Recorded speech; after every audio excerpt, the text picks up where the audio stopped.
Let's do this funky bracelet. It is super easy and it's fun to do. Welcome to Beaded by Malia. This is the list of items you will need. I know it looks a lot, but a lot of times we have most of these things already if you have a bead kit.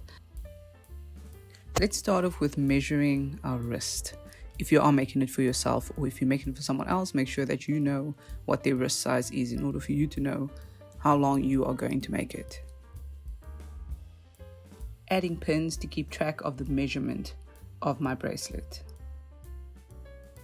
So I'm measuring the string about 3 times the size of my wrist. This gives me enough string to make this bracelet, and if there is extra left, I can just cut it off. It's better to have more and cut off than to have less and have to add.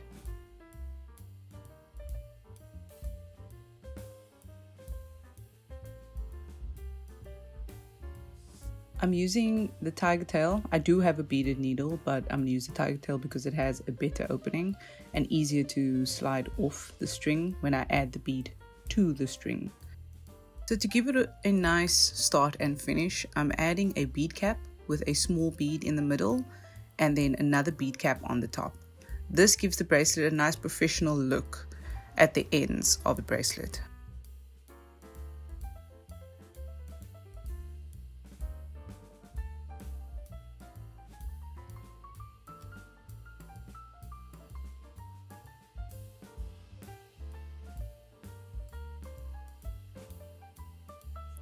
Adding a jump ring. This will be where the horse clip clasp will clip onto. If you're able to get to a bead store, you could actually buy one of these rings. They are really not that expensive and they're really helpful.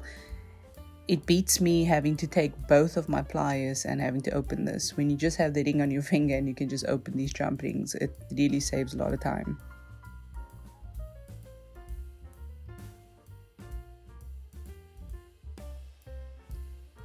Now comes the fun part, adding the beads.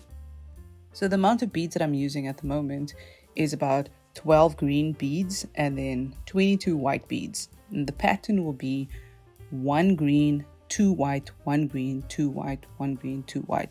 Follow the pattern, it's as easy as that.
Ha! We're coming to the end of the bracelet. Fun. Okay, so I use the tiger tail at the end again because the beads are quite small. The hole in the bead is quite small, so you can't just thread them through by hand. So it's best that even if you have a needle, you can kind of poke it through, push the string through if you want to. However, get some tiger tails because, with my tutorials, you will be using tiger tails for a couple of other things if you are interested in making more beaded beautiful beaded items. And tiger tail is perfectly fine to use. So I'm beading them through the last beads because these are really tiny beads.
Now for the last bit, we're going to add the crimp end, the jump ring, and the horse clip clasp, and then we are done.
And we are done. It came out beautiful. I hope you guys enjoyed this video. I hope you try it out as well. And if you do like this kind of content, like and subscribe. I'll be posting some more, and I hope you have an amazing day. Mwah.